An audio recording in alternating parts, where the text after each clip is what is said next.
awfully hesitant. It's been, my 35 years experience, he was acting like somebody who's been involved in something, and I just think they're asking for trouble. And I think some of the people are leading you astray on some of the things that I have read when you do that. Well, it's not something I can do, I just was asking you.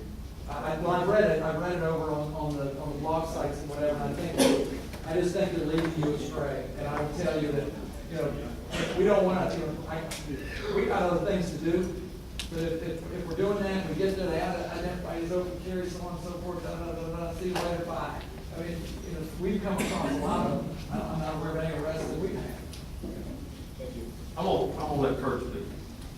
I've got a question for you, for the chief and the sheriff. I don't think any of us here would care if you ran our criminal record. I don't think that's a problem. We carry or open carry. You say that you respond to calls, if you see somebody you might question if they're open carry. I just like to ask a question. How many times when you respond to these calls, have you ever had a gang member that was open carry? I mean, have you ever had a criminal that you caught open carry? I saw Stephanie Taylor here tonight. I saw Stephanie here tonight.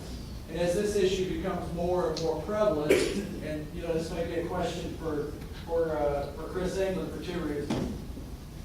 One, he's African American, and two, I don't think I see one.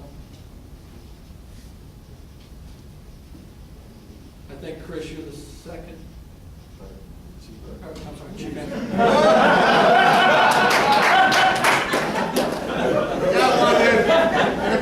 You know what? I've known him for so long. We run together. We do whatever. I don't look at him. He's my brother. I mean, it's family. So,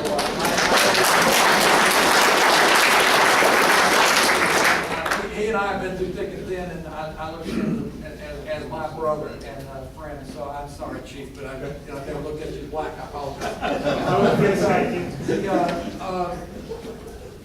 The situation. Go ahead and ask that question again. Have you ever confronted someone open? Have you ever had a gang member open carry? Oh. Have you ever had a criminal open Well, carry? I think that we're seeing it in other areas of the country. Yes, we're seeing that. Is the reality going to be once they learn about this that they're going to do it? The reality is the reality as they learn about this, are they going to do it? The question, the answer is yes. So from our perspective, we don't wait until the last second trying to be reactive. I think everything that we do here, whether it be the purchase of equipment, the training we have, we got a Bearcat here. Why do we have a Bearcat here? Because of Columbine and because of other things. And we use the Bearcat when we go out on high-risk warrants. We want to protect our folks. Do we use aviation assets? Do we use them? Why? Because it helps us, and we do very safe. I think after she writes this article, and folks, after Stephanie writes this article, she just left. People are going to be there are going to be some folks out there that realize I can push this issue. I can do this. It's just a matter of time before it starts. And I think that people don't want to draw their attention to themselves. Say, hey, I've got a gun. I'm just opening this. Oh, you'd be surprised at what they'll do. You'd be surprised at what they'll do. Hey, I have no doubt. I have no doubt that I'll give you a real instance. Like, what do you think would happen if we put somebody in early American hip hop and we put them in some of these country grocery stores? What do you think's going to happen? What do you think's going to happen when anybody been up to Hosmer's? Anybody ever been to Hosmer's? Anybody ever been to Hosmer's grocery? He's like Mr. Bianchi. He's got like 7 of them on at the same time. I don't think I would hate to see how Mr. Hosmer would do with somebody in early American hip hop going in there to his store. I would just think that will be something that will probably happen down the road. So we've always got to look at everything in regard to what's current, what's going to happen down the road as we get more and more interested. You can take technology, these iPhones and things like that, and how people are what it's meant to do, and what some people do with it. So to answer the question, you haven't had that problem yet that you anticipate. Is that right? Oh, first I can't think of one that narcotics has come across some folks, but I don't know if they've affiliated, said that they are gang members, but we have had some issue where folks have said open carry on narcotics deals. That's the only one I'm aware of. Yeah, I'm probably going to beat the dead horse with this. I understand there's gray areas, and I want to direct this question to both departments. I would ask for a response.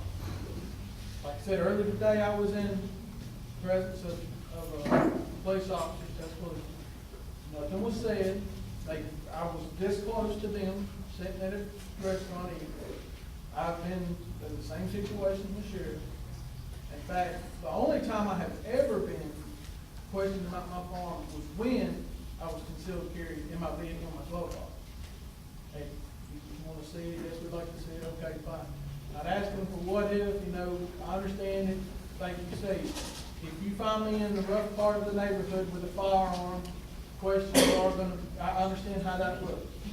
What I'm asking is, both of y'all have had to confront you, deputies and the police, and say, this is how we're gonna approach this. What is y'all's go ahead? What are you telling them? We get a call, I understand that somebody in Walmart or Home Depot might call a man with a gun here. I understand you're gonna come out and investigate. If I'm asked to leave and I'll leave, there's no argument. I'm trying to look at, what is y'all's approach to this? Let me try to answer your question, and I'm probably gonna do what you wanna do and give you the unpopular answer. He's got 285, I've got 101. I cannot tell you what they're gonna do. They're not programmed robots. We don't have, we don't know what they're gonna do. You may run into somebody who then turns around and says, you know what, I wanna make a case. I would hope they don't. We've had training on open carry. We've told them about open carry.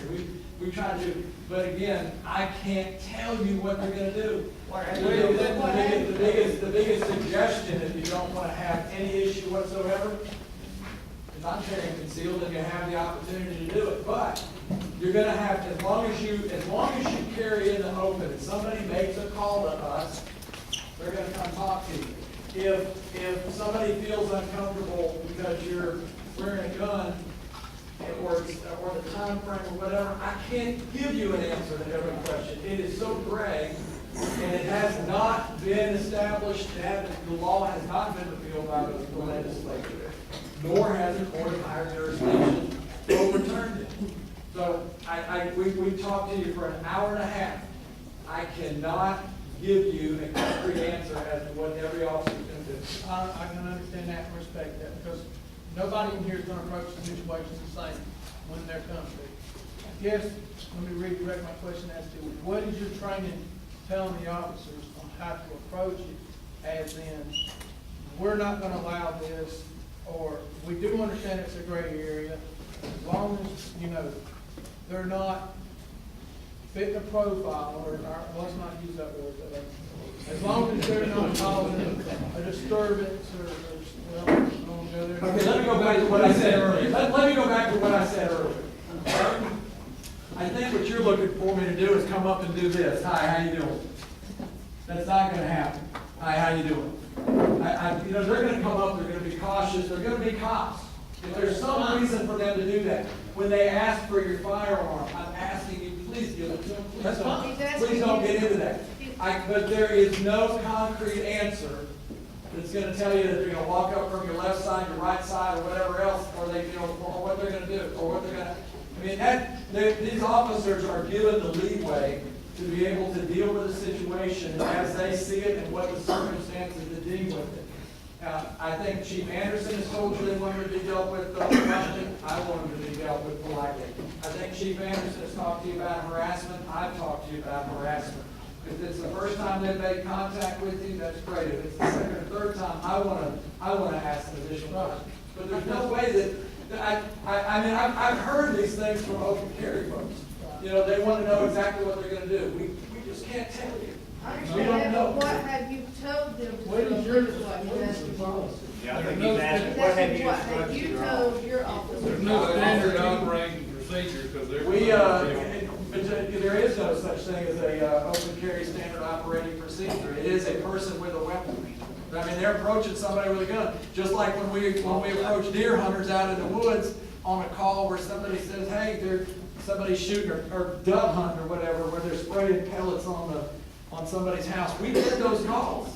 And so you just don't walk up and go, hi, how you doing? And, you're asking them to do something with their weapon. Hey, how about putting your weapon down or separate them? It's just no cut and dried answer to be able to tell you what they're gonna do. Steve Anderson has told you, and I'm talking about coming back and saying, hey, just follow the instructions and move on, and, make it. What question, you said that you had talked to your deputies, train them on open carry. They're aware of open carry, they're aware that, What have you told them? they've got the information that's been put out by the county attorney, they're aware that you can walk down the middle of the street with it. Okay, they're aware of open carry.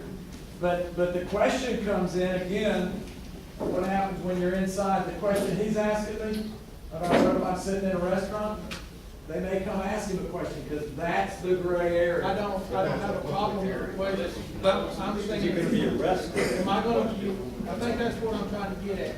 What are y'all, because I have had those problems, and I have been in front of deputies. Okay, I'm gonna go back to what I said early on, this is not one of our major issues. And we try to deal with it as low profile as possible. Eventually, I wish I could say that it won't happen, but there may be one of my guys that goes ahead and does, I hope it's the city. But, you know, I'm just on the 6285, but I can't answer that question, better off to be Northport since he's not here. But, Yeah, put it on him. I wish we could answer your question, but I don't think we can.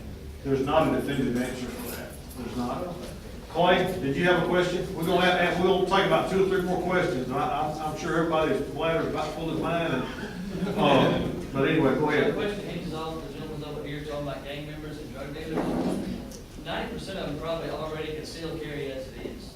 Would you rather them conceal carry or open carry? I think that what we're gonna see is human nature. And there, you know, 10% of the folks are great. 80% of the folks are normally great. But we end up dealing with, you know, 1, 2 to 10% of the population is our greatest majority of calls that we deal with. And that 10%, if they feel like, if we've denied them a pistol permit for some reason, and they feel like they can open carry, we're probably gonna see that. As it becomes more popular, we're gonna see some issues that will come out. It's human nature, it'll happen. And, so, you know, we gotta be ready for that. And that's gonna create some issues. That's gonna create, somebody somewhere out of all the open carry folks, somebody's gonna show their hind end, and there's gonna be a fight, there's gonna be a gun that's brought out, and or whatever. It's human nature, it'll happen out of the thousands of calls that we go to. But just because that, we don't react necessarily the same way all the time. We try to deal with people politely, we try to deal with we wanna make sure that, the gentleman brought up constitutional rights. We've got to deal with constitutional rights every time. So I cannot give you an answer that you're looking for that says we're gonna do A, B, C, and D, because it may change on the time, date. I'm not asking you what you would do, you know, I'm just asking you, would you prefer to see a gang member openly carrying versus concealed carry? If they happen to have one, I can deal with it, but even though I see one, I'm still gonna deal to see if he's got a second one.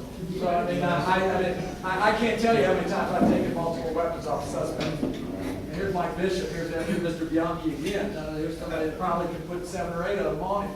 But, you know, just because we see one, we don't stop, that's why we have search and rescue. Now, I think that's someone's asking, you're not just going, just, somebody's not calling in, so you make contact with them or done anything to cause it. You're not just gonna walk up behind them and grab a weapon.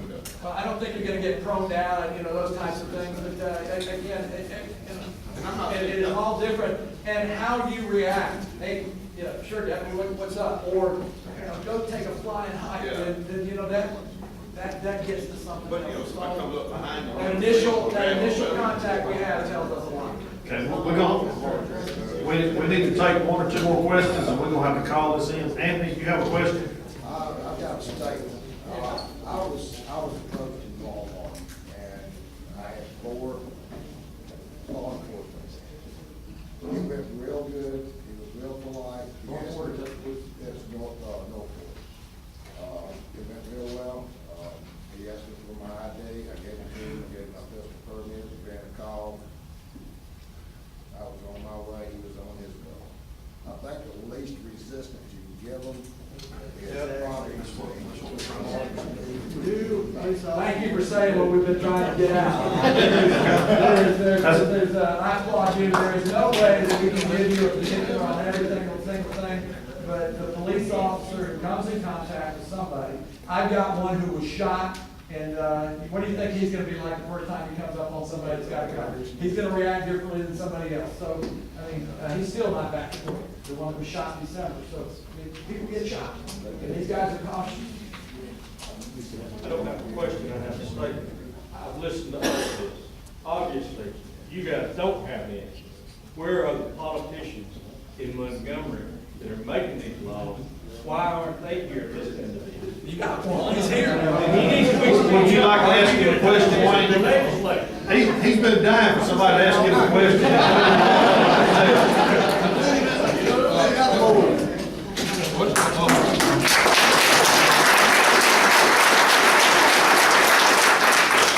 I've been sitting here all night. This is like the first meeting I've ever been to that nobody paid me any attention. And then when I leave the room, I get blamed for everything. So what's your question? Are you gonna take this problem that we have, that these law enforcement people have, where they can't answer what the laws are? Are you gonna take it to Montgomery and try to get some clarification on this? Well, one of the things that you gotta remember, we're in the state of Alabama, and generally speaking, gun rights and gun issues are not big issues in Alabama because there's pretty much an understanding of where most of us stand on these issues. Now, we do have a controversy in the law with the 2 code sections, but I've been in the legislature since 2006, and there has not been a bill introduced that would, until last year, that would close that loophole or attempt to close that loophole. So, I mean, it's obvious now an issue that we're going to have to deal with. There has been legislation introduced. I can tell you that there's going to be a segment of our legislation. The legislator is going to be against it. It's going to be some that are for it. And you're probably going to have to find a comfortable medium in the middle to, kind of find a compromise. There's some people, because of things that have happened in the media and across the country, that are very leery about gun possession. And look, unfortunately, we can't answer most of these questions, and I'll tell you my other job, I'm a city prosecutor, so we can't answer most of these questions because most of these things are contextual.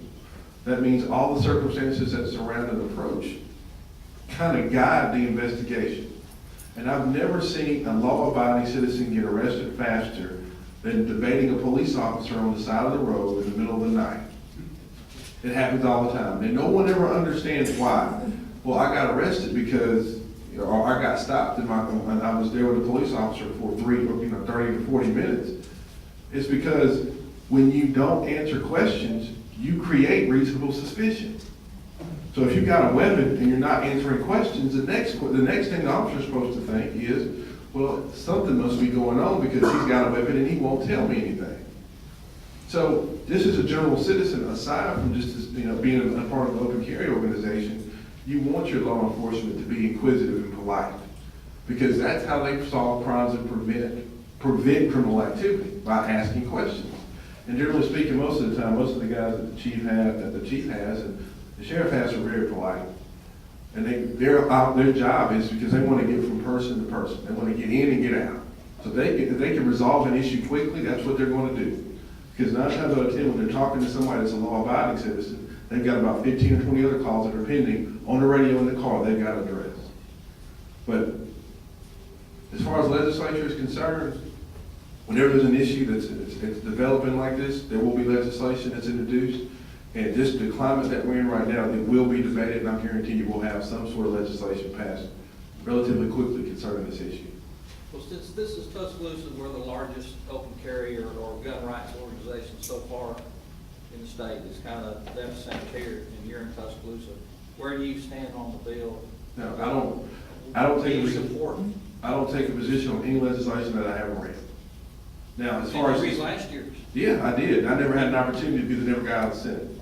But again, you got to understand something about the legislature. The person that sponsors the legislation can actually be against it. Yes. Because the person may sponsor the bill, and they own that bill at that moment, because the legislature is going to take that issue from him. And he could be actually sponsoring the bill to kill it.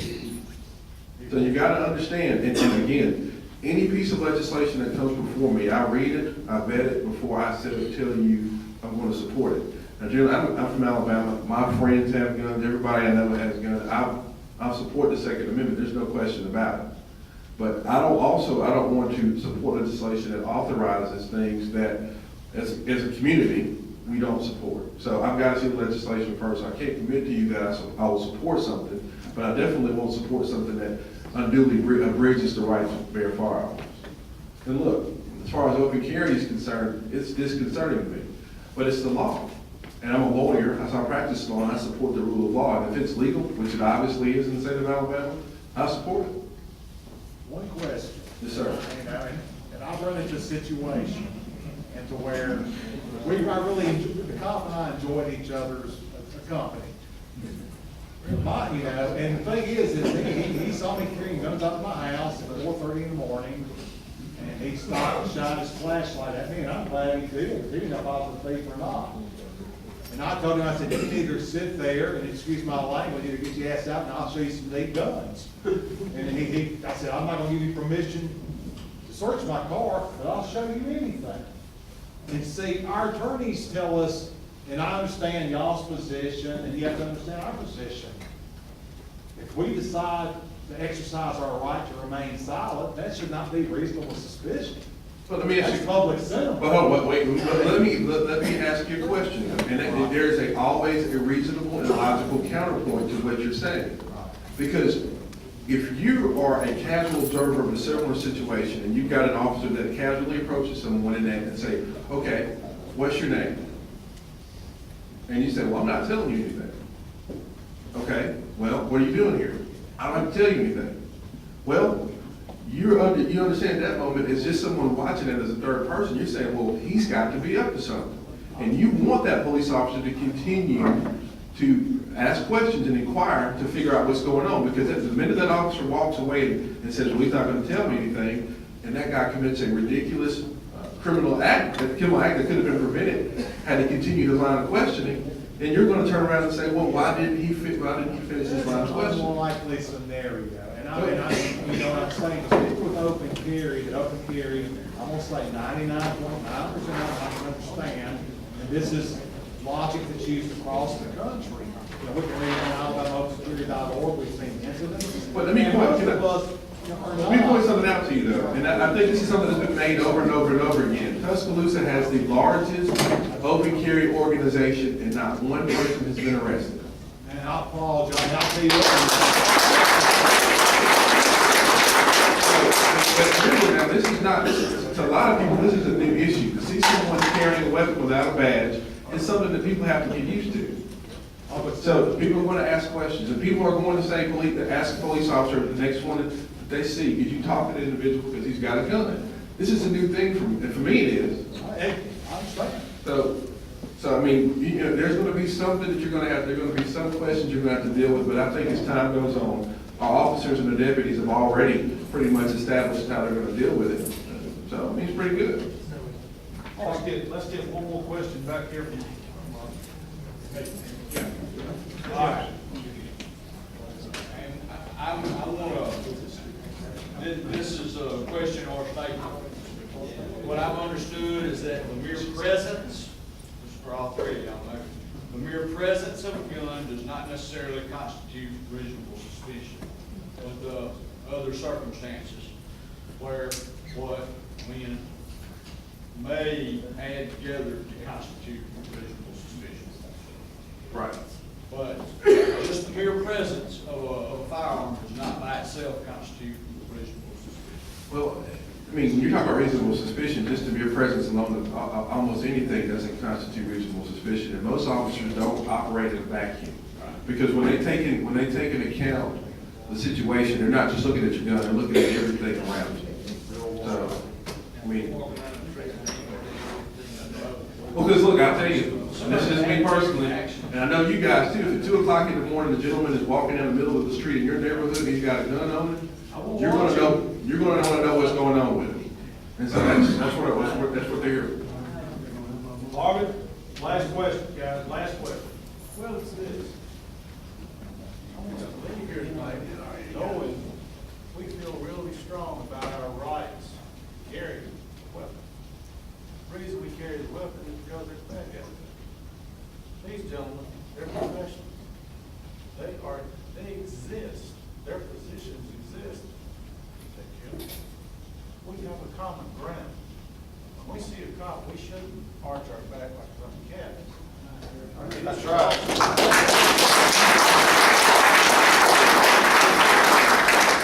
We have a common ground with these men, and they have common ground with us. Let's turn our focuses towards the bad guy. We want to defend ourselves, and we want them to catch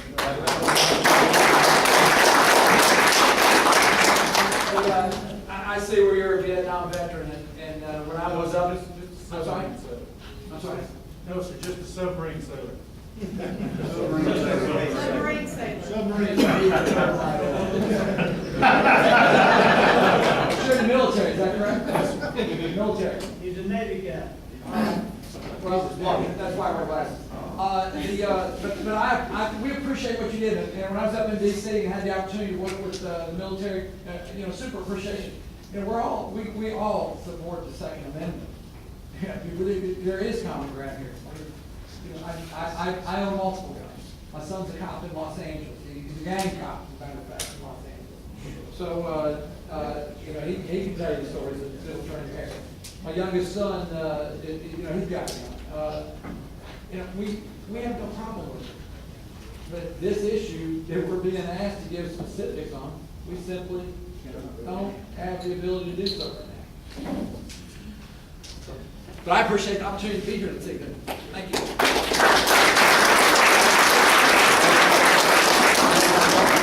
Okay, go ahead. This is, I promise this is the last one. I got somebody else I want to recognize. I'm sure everybody knows the answer to this question. I'm stupid about this, but so it sounds like to me there is no way I can transport my handguns to the shooting range without having a concealed carry permit. Is that true? That's correct. I'm kidding. It's not a joke, it's the truth. Well, actually, I think there is a way you can do it and maintain the law. It just can't be. I can walk? It's taken apart. It's taken apart. You can't get partial. You could have it in a case in pieces in the trunk of your car, for example, and nobody's going to have to do that if it's in pieces. If it's a fully functional operating firearm. Okay, how many of y'all have been on the Facebook page and heard about the city of Hamilton? Okay. I want to introduce you to somebody tonight who was the foot soldier and the patriot in that effort. And he's right over here, he's Curtis Self. Stand up, Curtis.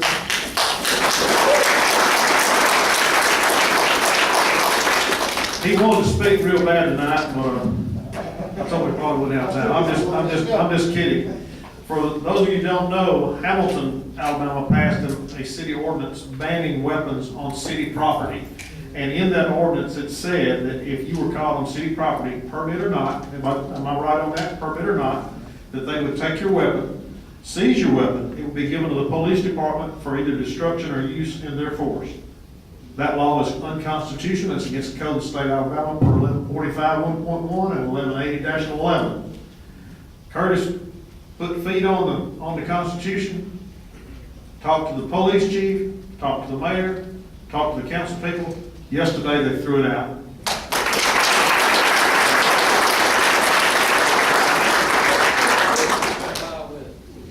I do not know. Tuscaloosa is going to have a awakening on that, I believe, pretty soon. So anyway, I appreciate all y'all coming. I think the effort was good. I appreciate all our police and law enforcement that are here. And I want to say specifically to Chief Anderson that I have the highest respect for him that there is, because his officers, he gave them the good word, I guess we'd call it. And I have never, in the 28 and a half years that I have worked with the city of Tuscaloosa and around and with the police officers of the city of Tuscaloosa, I've never seen them abuse anybody or do anything that was out of the way. And I think that speaks highly of our chief and the officers in the department, and I'm really proud of them. One thing that I would like to say too is that it's not them against us, it's us and them against them. And the reason we carry, for the main part, is because most of us feel like it's a deterrent.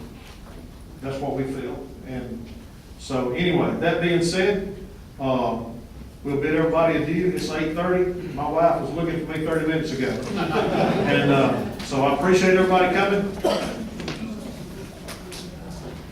I'm going to ask my friend Chief Anderson, I call him friend, I mean it too. This is a guy right here, if I disagree with him, I still like him. I don't know why, but that's the way it is. Chief, we're gonna have just a short, prayer before we go, but Chief, don't do it for us.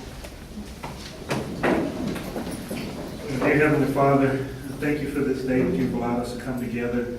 And although we don't always agree on all the issues, we do agree